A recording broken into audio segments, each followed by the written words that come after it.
আপনারা দেখবেন যেসব মেয়েরা একটা ধরে একটা সারে তাদের অপূর্ণতা বলতে কিছু নেই, সবই পূর্ণতা।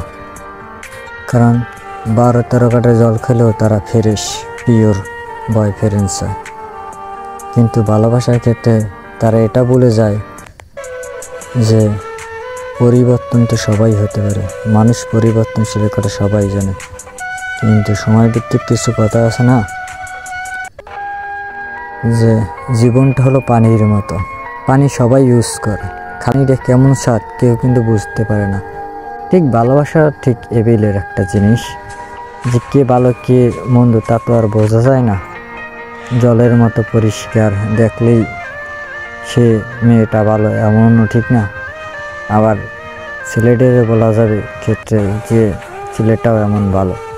কিন্তু আমি একটা কথা মানি, সেটা হলো যে মেয়ে 5 ওয়াক্ত নামাজ পড়ে এবং যে ছেলে 5 ওয়াক্ত নামাজ পড়ে তাদের জ্ঞান ভিত্তিক ধ্যান ধারণা খুব আলাদা। তারা কোনো মানুষকে ঠকানোর চেষ্টা করে না বা ঠকতেও চায় না।